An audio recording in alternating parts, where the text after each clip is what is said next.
Hey everyone, welcome to the one-shot series on Toppscholars. In this session, we are going to discuss inverse trigonometric functions. We'll see some of the concepts and also solve problems based on it. So let us dive in straight away. So inverse trigonometric functions.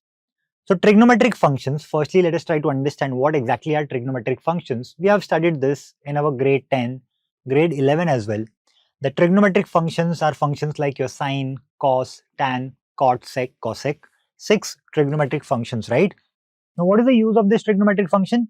They relate an angle of a right angle triangle to the ratios of the two sides or lengths, right? So, whenever the angle is given, we used to find out the ratio of the sides, right?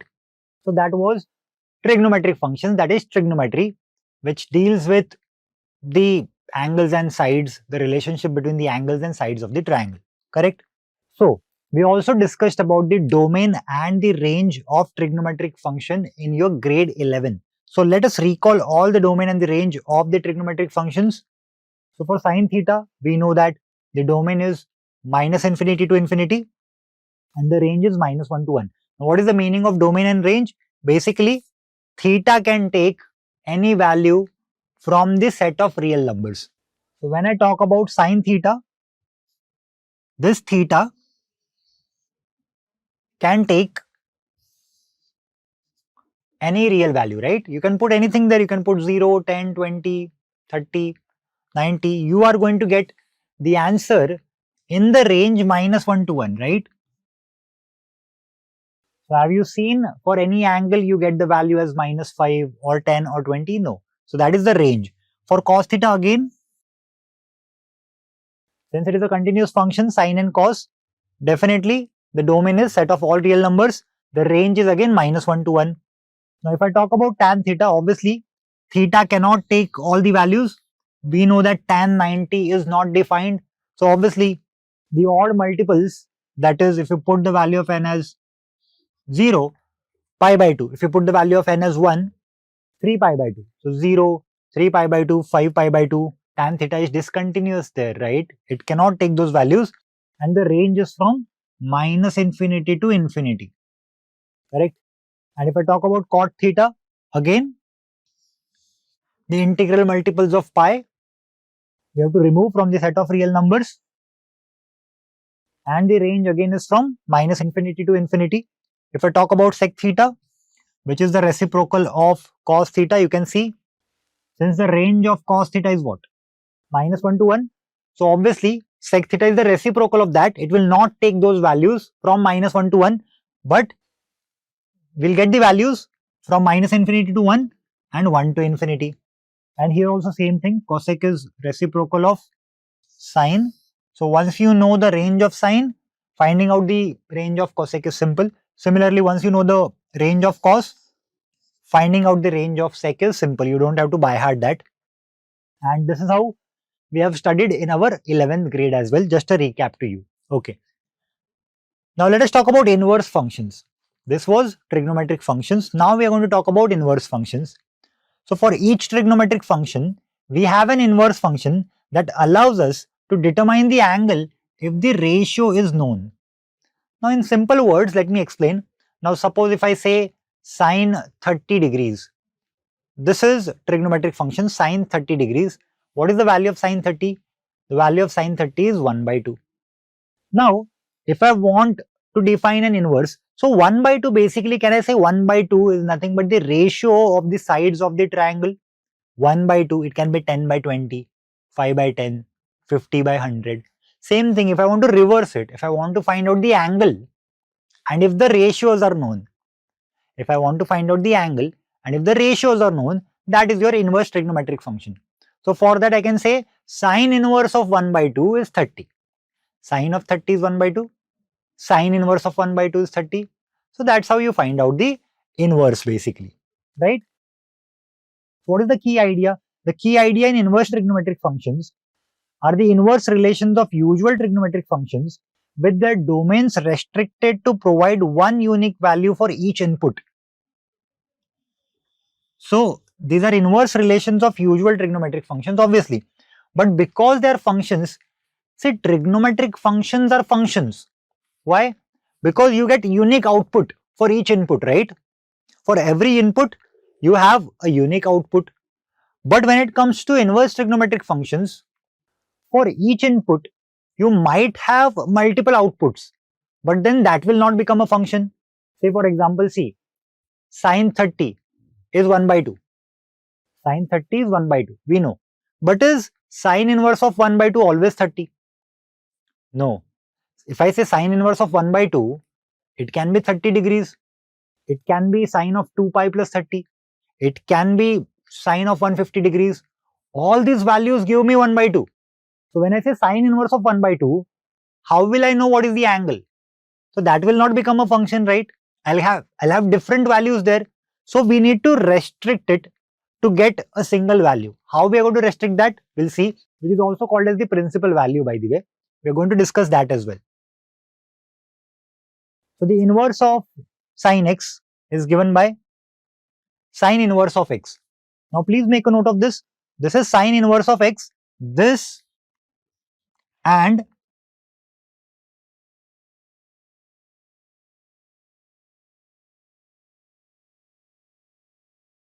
sine x inverse. Both of them are different. Sine inverse of x is different. Sine x inverse is different. So if I put x over here, that is say 1 by 2. So sine inverse of 1 by 2 is what? Is 30 degrees. That is pi by 6. But here if I put 1 by 2, sine 1 by 2,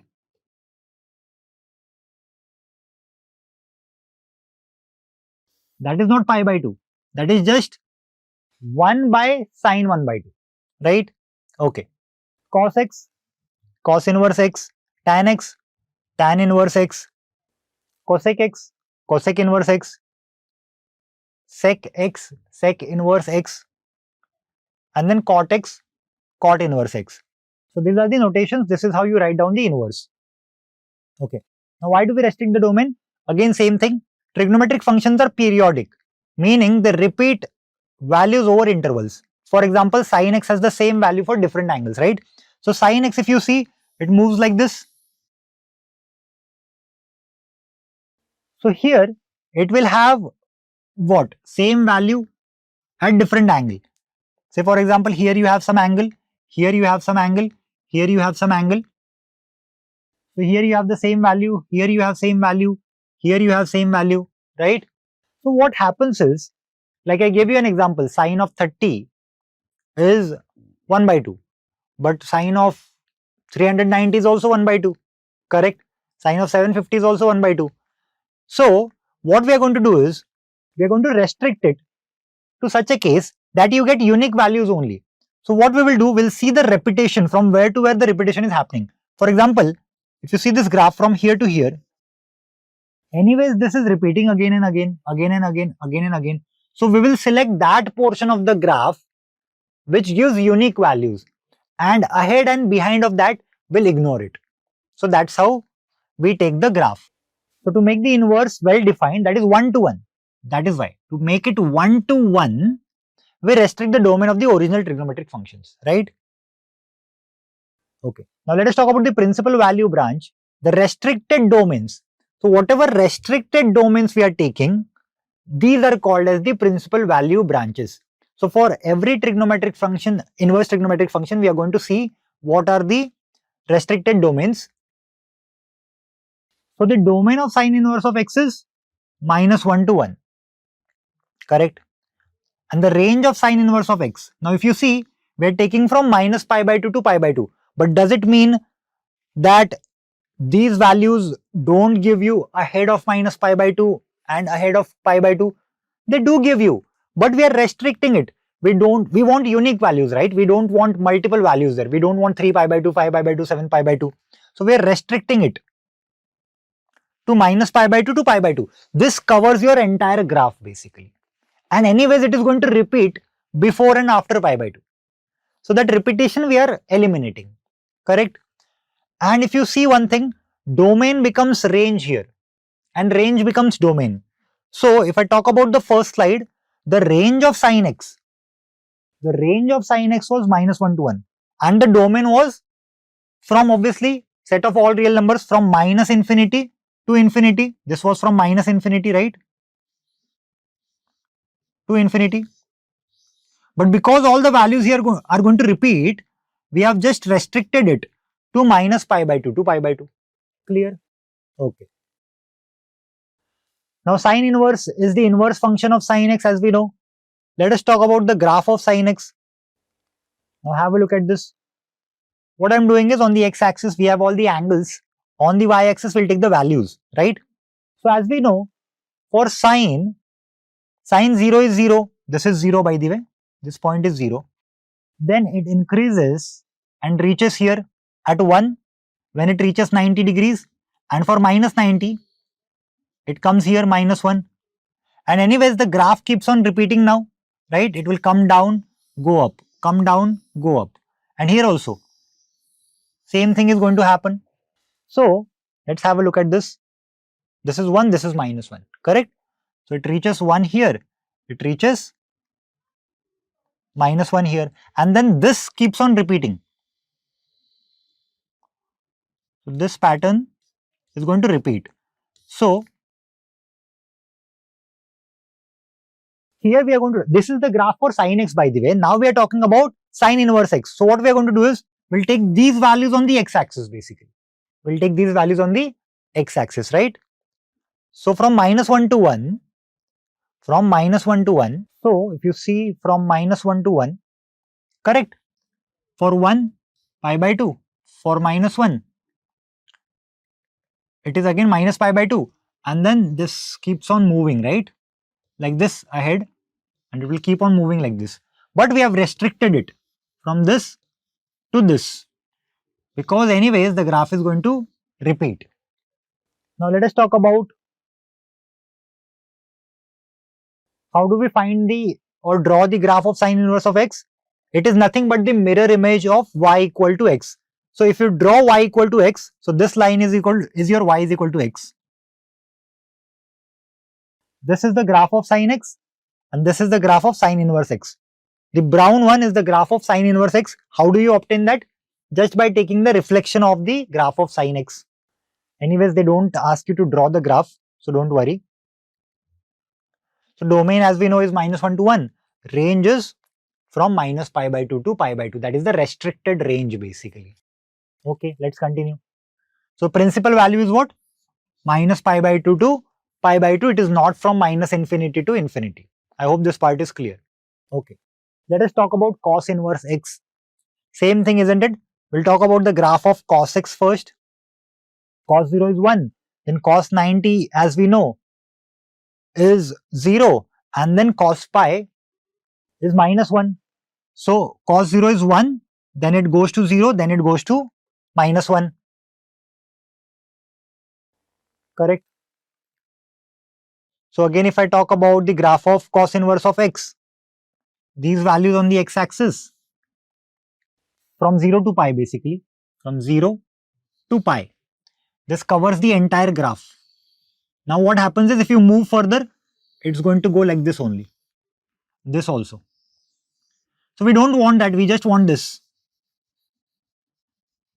Correct? That is from 0 to pi. So what can we conclude? We can conclude that from here, the domain is minus 1 to 1. The range is 0 to pi, right? The range is 0 to pi, and that is your principal value. That is the principal range, 0 to pi, not from minus infinity to infinity, because after this, anyways, the graph is going to repeat. Okay. Let's move on quickly. Tan inverse x, for that we need the graph of tan x, and you already know how the graph of tan x looks like, right? So if I talk about the domain and range, if you recall, in the range you get all the values from minus infinity to infinity. So here also, what will happen? On the x-axis, minus infinity to infinity, correct? And minus pi by 2 to pi by 2. So the domain is minus infinity to infinity, and the range is minus pi by 2 to pi by 2, because it is not going to go beyond that anyways. And then the principal value is minus pi by 2 to pi by 2, but in the open interval. Now see, why open interval? If you see the brackets, because at 90 degrees, the graph will break, no? At 90 degrees, we cannot have closed interval. At 90, we don't get the value. At pi by 2 and minus pi by 2. But all the values in between that, the graph anyways repeat before and after that. Then we have cot inverse x. So for that, we have cot x first. And then we have cot inverse x. Very similar to your tan x, right? So what can we say about the domain and the range? Just observe. Domain is minus infinity to infinity. Range is what? Range is from 0 to pi. Correct? And principal values again from 0 to pi. I hope this part is clear to all of you. Then sec inverse x, which is what? Sec is the reciprocal of cos, by the way, if you remember. So the range is, see, the domain is what? Set of all real numbers, and from that we'll exclude all the values from minus 1 to 1. Minus 1 to 1, if you remember, this was in cos, correct? So you need to recall, cos and sec, they are reciprocal of each other. And in cos, it was closed interval. The range is minus 1 to 1. So minus 1 and 1 are included in cos, the range. Here, it will be opposite of that. So we don't want this, and we don't want minus 1 and 1. So we take open interval and we subtract it from the set of real numbers. So all the real numbers except this part, correct? And the range is what? The range is 0 to pi. But if you see, you will never get pi by 2, which is obvious. Here we are talking about sec, right? So you're not going to get pi by 2 anywhere, but all the values you'll get from 0 to pi. But you will not get this. That is why the range is from 0 to pi, closed interval. You will get 0, you will get pi also, but not pi by 2. Now next comes cosec inverse x, which is very similar to your sec inverse x. Same thing again, the domain and the range. There you won't get pi by 2. Here you won't get 0. Correct? Here you are not going to get 0. Why? Because here we are talking about cosec, right? And it is reciprocal of sine. Sine 0 is 0. So this part you will not get. Rest, the range remains the same from minus pi by 2 to pi by 2. Okay. Now let us talk about some of the fundamental relationships of inverse trigonometric functions. So sine of sine inverse of x is x. See, this we already know, right? Then cos of cos inverse of x is also going to be x. Tan of tan inverse of x is going to be x. Same thing for cot, same thing for sec, and same thing for cosec, right? And this we already know. We have learnt about the domain and range of the inverse trigonometric functions. Correct? Simple. Please make a note of this. This is very simple. We already know this. Let's continue. Now the symmetric properties of inverse trigonometric functions, what are they? Sine inverse of minus x is given by minus of sine inverse of x. Then cos inverse of minus x, that is if you get cos inverse of say minus 1 by 2, cos inverse of minus 1 by 2, that will be pi minus cos inverse of 1 by 2. If you have sine inverse of minus 1 by 2, that is directly minus sine inverse 1 by 2. Clear? Similarly, tan inverse of minus x is minus tan inverse x, that is tan inverse of minus 1, suppose. Tan inverse of minus 1, that is minus tan inverse 1, that is minus pi by 4, 45 degrees. So cot inverse of minus x is pi minus cot inverse x. Sec inverse of minus x is pi minus sec inverse x. So only for these two, if you see, pi is not involved. For the other 4, and then finally we have cosec inverse of x, which is minus of cosec inverse of x. So sine, cosec and tan, if you see, for that we have directly minus of the sine inverse x, tan inverse x and cosec inverse x. Here pi is involved. Okay, let's continue. Now co-function, that is same function identities. So let us talk about that. Sine inverse x plus cos inverse x, this is an important result. Sine inverse x plus cos inverse x is pi by 2. Then tan inverse x plus cot inverse x is also pi by 2. And then sec inverse x plus cosec inverse x is pi by 2. So these are your complementary functions, isn't it? Sin and cos are complementary of each other. Tan and cot are complementary of each other. Sec and cosec are complementary of each other. You already know. And how do you remember this? If you have sine, just put co here. So see, sine, cos. If you have tan, just put co here. Tan, cot. If you have sec, put co here. That's how you can remember this. So that is just your complementary functions, right? Sine and cos, tan and cot, sec and cosec. And they give you pi by 2. Okay, let's continue. Let us see some of the examples now. Let us see some of the problems based on this. So the first problem is sine of pi by 3 plus sine inverse of 1 by 2 is equal to what? Now simple question, isn't it? We need to focus on sine inverse of 1 by 2. So sine of which angle is 1 by 2? You can look like that as well. Sine of which angle is 1 by 2? But between that particular range, right? So we know that from minus pi by 2 to pi by 2, if I talk about sine 30 degrees, that is pi by 6 is 1 by 2. So I can start by taking it. So let us move on to the solution. Firstly, we have sine of pi by 3 plus sine inverse 1 by 2. Now sine inverse 1 by 2. Can I say this will be pi by 6, 30 degrees, correct? Now can I add this? Yes, I can do that. Pi by 3 plus pi by 6, what will be that? Okay, we have given the reason as well. So this becomes 3 pi by 6. 3 pi by 6 is nothing but pi by 2. Now sine of pi by 2, this is not inverse. Sine pi by 2. Sine 90 degrees is 1. So the final answer is 1. Simple, isn't it? I hope you have understood this question. Let us move on to one more question now. Find the principal value of cot inverse of minus root 3. So this is cot inverse of minus root 3. Okay. Let's move on to find out cot inverse of minus root 3.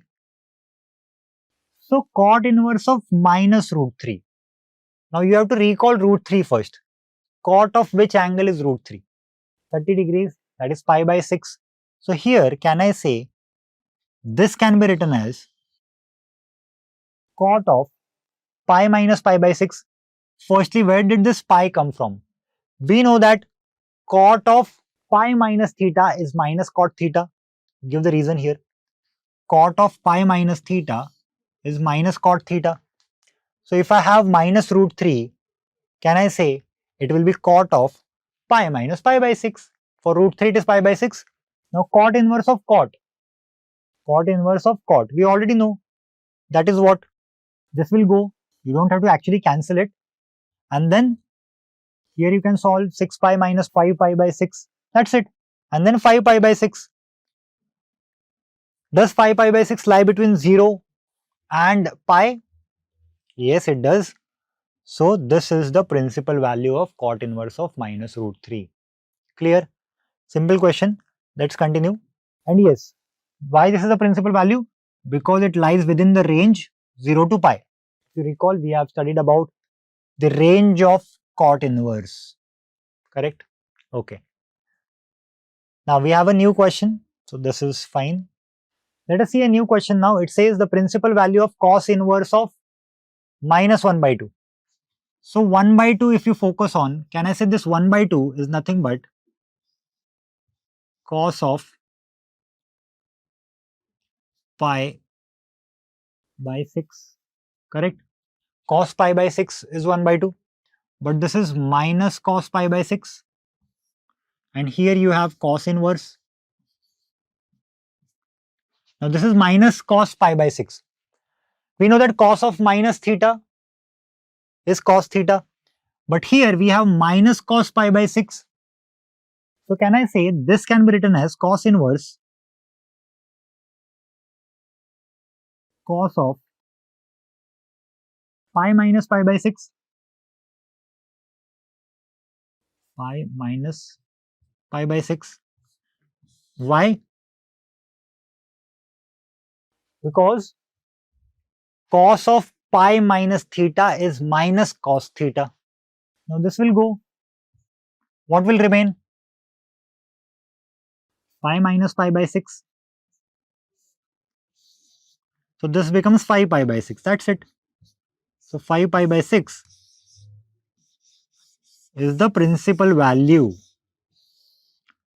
Because this lies within the range, right? 0 to pi. It lies within 0 to pi. So yes. I hope this question is clear to all of you. Let's continue. So here we have a new question. It says find the principal value of tan inverse of sine minus pi by 2. Now sine of minus pi by 2. Now sine minus pi by 2. How can I write it down? You can write it down minus sine pi by 2. Sine of minus theta is minus sine theta. Simple. Sine of minus theta is minus sine theta. Let's continue further. Now sine pi by 2 is 1. Sine 90 degrees is 1. So I'll get tan inverse of minus 1. Now tan inverse of minus 1. It's not tan inverse of 1. So this can be further solved. That is tan inverse of minus tan pi by 4, because tan pi by 4, tan 45 degrees is 1. And then from here you can have pi minus pi by 4, right? And then from here you can have tan inverse of tan of minus pi by 4. This gets cancelled. You get minus pi by 4. And yes, that is your answer, right? Because that lies between minus pi by 2 to pi by 2. Clear? Let's have a look at a new question. It says the value of cos inverse of minus 1 by 2 plus 2 sine inverse of 1 by 2. It's a simple question. Cos inverse of minus 1 by 2 plus 2 sine inverse of 1 by 2. This is straightforward. 30 degrees, that is pi by 6. Here you need to do some alterations, but it is very simple. So this can be written as, if I talk about 1 by 2, that is pi by 3, but we have minus 1 by 2, so we'll take pi minus pi by 3.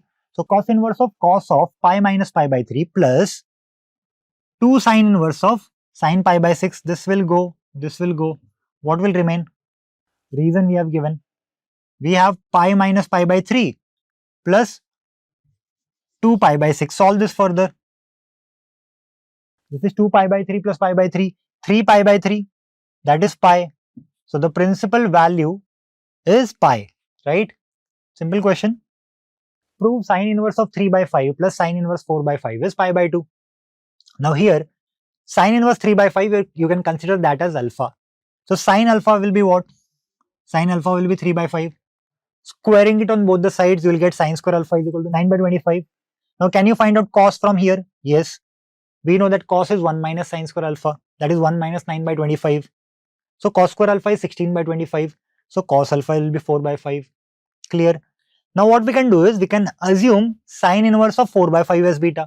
So sine beta is 4 by 5. From here, sine square beta will be 16 by 25. So 1 minus sine square beta, which is nothing but cos square beta, is 9 by 25, which is nothing but 3 by 5. Correct? Now we have sine alpha, sine beta, cos alpha, cos beta. What we can do is, we can use this formula, sine of alpha plus beta, sine alpha cos beta plus cos alpha sine beta. Solve this. You are going to get 9 by 25 plus 16 by 25. Can I say that is 25 by 25? And 25 by 25 is 1. Now, if sine of alpha plus beta is 1, can I say alpha plus beta is nothing but pi by 2? Or you can write this as sine inverse of 1, which is nothing but pi by 2. And then you get alpha plus beta as pi by 2. Correct? Now tell me one thing. Can I say alpha is sine inverse 3 by 5 and beta is sine inverse 4 by 5, which was our assumption, and that is pi by 2. We have proved it. Now one last question. It says tan inverse of root x is equal to 1 by 2 cos inverse of 1 minus x by 1 plus x. We are supposed to prove this. Very simple question. Now here, if we look at the right hand side, we have 1 by 2 cos inverse 1 minus x by 1 plus x. Substitute x as tan theta, tan square theta. So 1 minus tan square theta by 1 plus tan square theta. That is cos 2 theta. So cos inverse of cos 2 theta. That is 2 theta. 2 will also get cancelled. You'll get theta. Correct?